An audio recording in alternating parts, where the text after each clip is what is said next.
Welcome to just sports Bangla. আশা করি তোমরা সবাই ভালো আছো, আমিও ভালো আছি। আজ মেনলি আলোচনা করব আইএল টি20তে কেকেআরের আরেকটা টিম আবুধাবি নাইট রাইডার্সকে নিয়ে কথা বলবো। তারপরে আলোচনা করব এই যে 22শে জানুয়ারি কিন্তু টি20 যে সিরিজটা হতে চলেছে ইন্ডিয়া ভার্সেস ইংল্যান্ড, সেটা নিয়ে একটু আপডেট দিয়ে দেবো। তারপরে আপডেট দেবো যে কলকাতা নাইট রাইডার্সের বেশ কিছু প্লেয়ার এই মুহূর্তে দুর্দান্ত কিন্তু খেলছে, দুর্দান্ত ফর্মে আছে। আর বেশ কিছু আইপিএল টিম কিন্তু অফিসিয়ালি কিন্তু তার ক্যাপ্টেন কিন্তু অ্যানাউন্স করে দিয়েছে। তো কোন কোন টিম অফিসিয়ালি কিন্তু ক্যাপ্টেন্সি অ্যানাউন্স করে দিয়েছে সেটা নিয়েও কথা বলবো। বা কলকাতা নাইট রাইডার্স যারা অনেক দিন ধরে অপেক্ষায় আছে যে Kolkata Knight Riders defending champion Kolkata Knight Riders কবে তাদের ক্যাপ্টেন নিউ ক্যাপ্টেন অ্যানাউন্স করবে সেটা নিয়েও কিন্তু আপডেট আছে, সেটা নিয়েও কিন্তু আলোচনা করবো। তো এই ভিডিওটা অনেক ইন্টারেস্টিং হবে। যারা কলকাতা নাইট রাইডার্সের ডায়েট ফ্যান আছো ভিডিওটা কেউ স্কিপ করবে না, শেষ পর্যন্ত দেখবে, ঠিক আছে?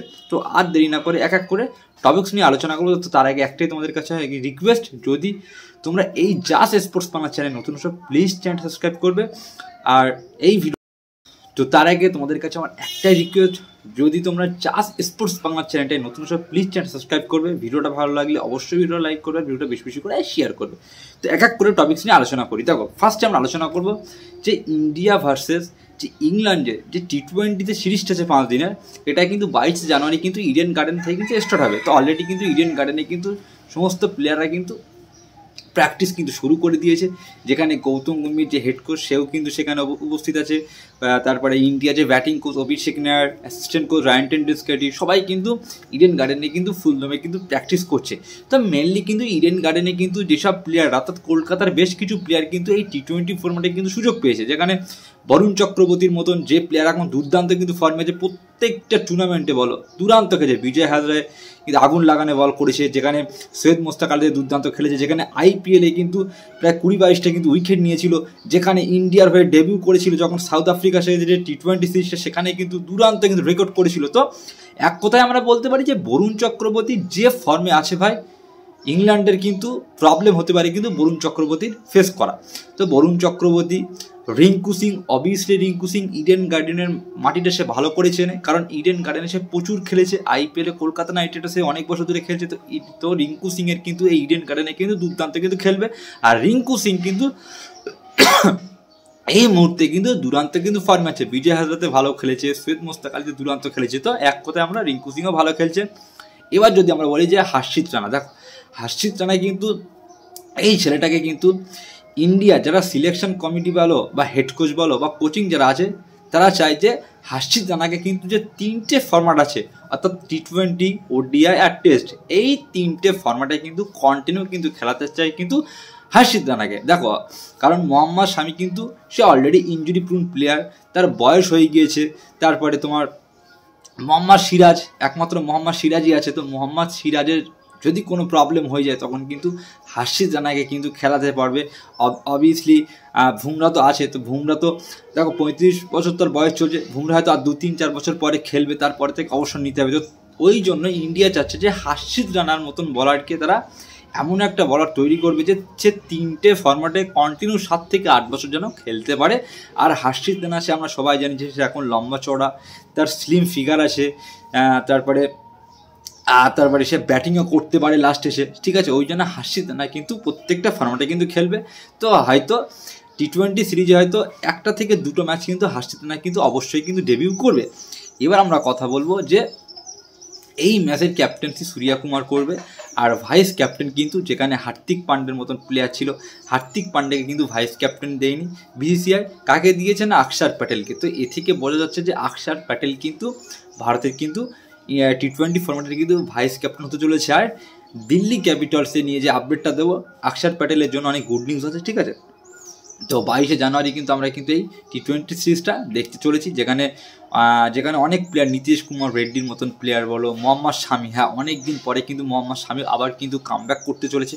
আমরা দেখেছি যে মোহাম্মদ শামি কিন্তু যে ওডিআই যে ওয়ার্ল্ড কাপের পরে কিন্তু মোহাম্মদ শামি ইনজুরির জন্য কিন্তু তার নামটা কিন্তু বাইরে চলে গিয়েছিল। তো মোহাম্মদ শামিও কিন্তু এই T20 ফর্ম্যাটে কিন্তু খেলবে। আমরা সবাই জানি যে মোহাম্মদ শামি কিন্তু যে ওয়ার্ল্ড কাপ ছিল 50 ওভারের ওয়ার্ল্ড কাপের পরে কিন্তু দুর্দান্ত কিন্তু ডেলিভারি করেছিল, যার কারণে ফাইনালে গিয়েছিল ইন্ডিয়া। তারপরে ইঞ্জুরির জন্য কিন্তু অনেক দিন থেকে কিন্তু সে ক্রিকেটের বাইরে আছে। তো গুড নিউজ মোহাম্মদ শামির জন্য এটাই যে মোহাম্মদ শামি কিন্তু এই T20 ফর্ম্যাটে কিন্তু 100% ফিট আর 100% কিন্তু খেলবে, কারণ ইডেন গার্ডেনে কিন্তু ফুল দমে কিন্তু প্র্যাকটিস শুরু করে দিয়েছে। তারপরে আর রবি বিষ্ণু কিন্তু খেলছে। দেখো কুলদীপ যাদব, অনেকে প্রশ্ন করতে পারো যে দাদা কুলদীপ যাদব কেন ইন্ডিয়া টিমে জায়গা পাচ্ছে না, বা কুলদীপ যাদবের নামটা হঠাৎ করে কেন মিস আউট হয়ে গিয়েছে। দেখো কোনো প্রবলেম নেই, কারণ কুলদীপ যাদব কিন্তু কিছুদিন আগে কিন্তু একটা সার্জারি হয়েছে, ওই জন্য কিন্তু সে কিন্তু এখন কিন্তু রিকভার হচ্ছে, ঠিক আছে। তো ওই জন্য কিন্তু কুলদীপ যাদব কিন্তু সুযোগটা পাচ্ছে না, ঠিক আছে। তবে বরুণ চক্রবর্তী যেভাবে খেলছে, যেভাবে পারফর্মস করছে, যেভাবে তার শরীরের যে ফিটনেসটা তৈরি করেছে না, বরুণ চক্রবর্তী কিন্তু কন্টিনিউ কিন্তু খেলবে, এটা আমি বলে রাখলাম, ঠিক আছে। আমরা কথা বলবো যে আইপিএল টিমগুলো, বেশ কিছু আইপিএল টিম নিউ ক্যাপ্টেন কিন্তু অ্যানাউন্স করেছে। তার মধ্যে ফার্স্ট কিন্তু পাঞ্জাব কিংস অ্যানাউন্স করেছে শ্রেয়াস আয়ার কিন্তু পাঞ্জাব কিংসের কিন্তু নিউ ক্যাপ্টেন। এটার সময় সবাই যেন বেশ কিছুদিন আগে কিন্তু অফিসিয়ালি কিন্তু অ্যানাউন্স করে দিয়েছে।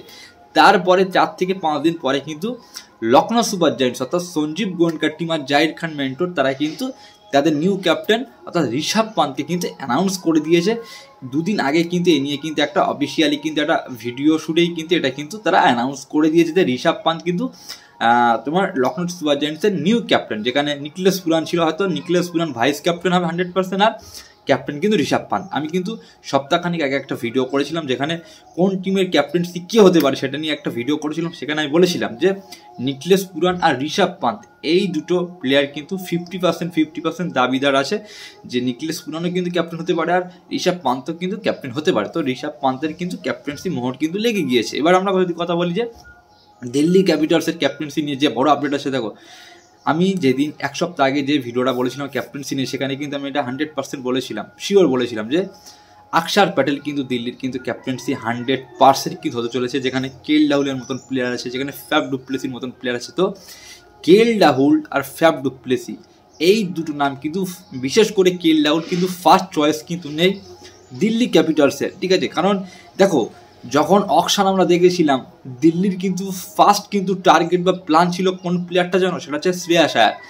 দিল্লির কিন্তু ফার্স্ট চয়েস ছিল যে শ্রেয়াস আয়ারকে কিন্তু যেভাবে হোক তাদের টিমে আনবে, তাকে ক্যাপ্টেন্সি দেবে। কিন্তু দিল্লি ক্যাপিটালস প্রায় 25 কোটি টাকা পর্যন্ত কিন্তু শ্রেয়াস আয়ারের উপরে বিট করেছিল, যেখানে তাকে পায়নি বলে সেকেন্ড চয়েস হিসেবে কিন্তু কেএল রাহুলকে এনেছিল। তো দিল্লি ক্যাপিটালস কিন্তু অকশন আগে দুটো প্ল্যান করেছিল, যদি শ্রেয়াস আয়ারকে অকশন থেকে নিতে পারে তাহলে তাকে ক্যাপ্টেন্সি করবে, আর যদি শ্রেয়াস আয়ারকে নিতে না পারে তাহলে কিন্তু অক্ষর প্যাটেলকে ক্যাপ্টেন্সি করবে। তো বড় এই মুহূর্তে যে আপডেটটা আসে দিল্লি ক্যাপিটালসের ম্যানেজমেন্ট থেকে, যে আপডেটটা আসে দিল্লি ক্যাপিটালস কিন্তু 100% কিন্তু অক্ষর প্যাটেলকেই কিন্তু ক্যাপ্টেন্সি করছে।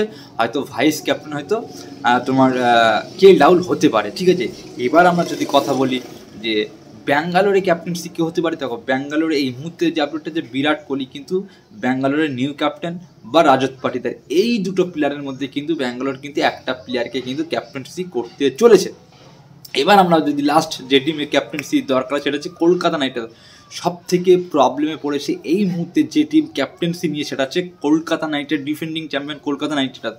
হয়তো তোমরা সবার লাস্টে হয়তো ক্যাপ্টেন্সি অ্যানাউন্স করতে দেখতে পারো, সেটা হচ্ছে কলকাতা নাইট রাইডার্সকে। কারণ কলকাতা নাইট রাইডার্সের স্কোয়াডে এমন কোনো বড় নাম বা স্পেশালিস্ট ক্যাপ্টেন্সি নাম নেই যে প্লেয়ারটাকে চোখ বন্ধ করে ক্যাপ্টেন্সি দিতে পারে, সেরকম কিন্তু এই মুহূর্তে বড় নাম নেই।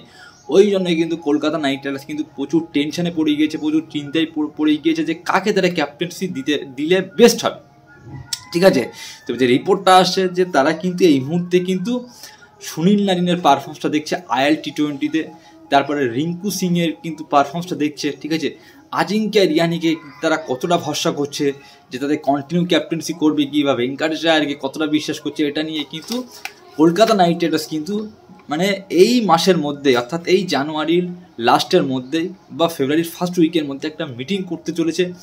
এই মিটিংয়ে কিন্তু 100% অফিসিয়ালি কিন্তু ক্যাপ্টেন্সি নাম, তাদের জার্সির স্পন্সরও কিন্তু চেঞ্জ হতে পারে। এই কটা কিন্তু অফিসিয়ালি অ্যানাউন্স করতে চলেছে কলকাতা নাইট রাইডার্স জানুয়ারি লাস্ট বা ফেব্রুয়ারির ফার্স্ট উইক। এবার আমরা কথা বলবো যে আইএল T20-তে কলকাতা নাইট রাইডার্সের বেশ কিছু প্লেয়ার কিন্তু এই মুহূর্তে দুর্দান্ত খেলছে, বা আইএল T20-তে কলকাতা নাইট রাইডার্স পয়েন্ট টেবিলে কত নাম্বার আছে সেটা কিন্তু আপডেট দিয়ে দেবো। দেখো আইএল টি20তে কিন্তু এই মুহূর্তে কলকাতা নাইট রাইডার্সের সবথেকে মেন প্লেয়ার, সবথেকে match winning player Andre Russell এই মুহূর্তে দুরন্ত ফর্মে আছে। কারণ আন্দ্রে রাসেল দেখো আইএল টি20তে এদিকে 4টে ম্যাচ খেলেছে, যেখানে 2টো হেরেছে 2টো জিতেছে, ঠিক আছে।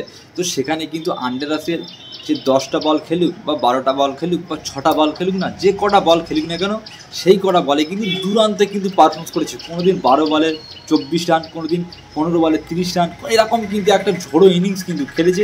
এমনকি সে কিন্তু দারুণ কিন্তু বলও কিন্তু করছে। তবে 1 থেকে 2 দিন কিন্তু আন্দ্রে রাসেল কিন্তু বল করছে না, হয়তো তার একটু প্রবলেম, ইঞ্জুরির জন্য প্রবলেম আছে। 2 দিন কিন্তু সে কিন্তু বল করছে না, জাস্ট কিন্তু ব্যাট করছে, ইম্প্যাক্ট প্লেয়ার হিসেবে কিন্তু খেলছে। তো আইপিএলের আগে কিন্তু 100% কিন্তু আন্দ্রে রাসেল ফিট হয়ে যাবে, যাতে আইপিএলে কোনো প্রবলেম না হয়, তাই সেই জন্য কিন্তু সে কিন্তু বল করছে না, শুধু ব্যাট করছে। তবে ব্যাটিংয়ে ভাই দুর্দান্ত কিন্তু খেলছে, দারুণ কিন্তু দাঁড়িয়ে দাঁড়িয়ে ভাই বড় বড় 6 মারছে, আন্দ্রে রাসেল ফর্মে আছে। এবার যদি বলি সুনীল নারিন কেমন ফর্মে আছে, তো আইএল টি20তে সুনীল নারিনে কিন্তু দুরান্ত কিন্তু খেলছে, যেখানে সুনীল নারিন কিন্তু সে কিন্তু প্রায় দিনই কিন্তু 1টা বা 2টো উইকেট নিচ্ছে, 4 ওভার বল করছে, কোনো দিন 20 রান দিচ্ছে, কোনো দিন 16 রান দিচ্ছে, যেখানে 1টা 2টো উইকেট অবশ্যই নিচ্ছে। আর সুনীল নারিন কিন্তু আইএল টি20তে কিন্তু ওপেনারে কিন্তু খেলছে না, ঠিক আছে। সুনীল নারিন কিন্তু কোনো দিন 4 নম্বরে খেলছে, কোনো দিন 6 নম্বরে খেলছে, এরকম কিন্তু লাস্টের দিকে কিন্তু খেলছে, ঠিক আছে। আর আবুধাবি নাইট রাইডার্স অর্থাৎ কেকেআরের যে টিমটা আইএল টি20তে খেলছে, সেখানে কিন্তু বলিংয়ে কিন্তু দুরান্তে কিন্তু খেলছে, কিন্তু জেসন হোল্ডার বল করছে, দারুণ বল করছে জেসন হোল্ডার। তারপরে কিন্তু ডেভিড উইলি কিন্তু দারুণ বল করছে, ঠিক আছে। এই কোটা তারপরে ইব্রাহিম আহমেদ না ইব্রাহিম কি বলে একটা প্লেয়ার আছে, ঠিক আছে, নতুন প্লেয়ার, এই প্লেয়ারটাও কিন্তু দুরান্তে কিন্তু খেলছে। আমরা কথা বলি যে কলকাতা নাইট রাইডার্সের overseas fast bowler, main pace bowler, fast bowler যেটা হচ্ছে আন্দ্রিক নকিয়াকে নিয়ে। দেখো আন্দ্রিক নকিয়া আমরা সবাই জানি যে ইঞ্জুরির জন্য কিন্তু সে তোমার সাউথ আফ্রিকা টি20 লিগ থেকে বাইরে আছে, তার দেশের ক্রিকেট থেকে বাইরে আছে ইঞ্জুরির জন্য। তো এই মুহূর্তে যে রিপোর্টটা যে আন্দ্রিক নকিয়া কিন্তু আইপিএলের আগে কিন্তু ফিট হতে পারে, কারণ এখন আইপিএল 2 মাস আছে। তো কলকাতা নাইট রাইডার্স আন্দ্রিক নকিয়ার রিপ্লেসমেন্ট কিন্তু এখন কিন্তু মানে নেবে না। যদি আন্দ্রিক নকিয়া 100% ফিট থাকে আইপিএল চলাকালীনের মধ্যে, ঠিক আছে, 1 সপ্তাহ আগে যদি সে ফিট থাকে খেলতে পারে, তাহলে কিন্তু আন্দ্রিক নকিয়া খেলবে। তবে রিপোর্টটা যে আন্দ্রিক নকিয়া কিন্তু আইপিএলে কিন্তু খেলবে, সে ফিট হবে, ঠিক আছে, খুব গুরুতর কিন্তু ইঞ্জুরি না। ভিডিওটা এখানেই শেষ করলাম। যদি ভিডিওটা ভালো লাগে অবশ্যই ভিডিওটা লাইক করবে, আর চ্যানেলে যদি নতুন আসো প্লিজ চ্যানেল সাবস্ক্রাইব করবে। তো আজ এই পর্যন্ত, বাই।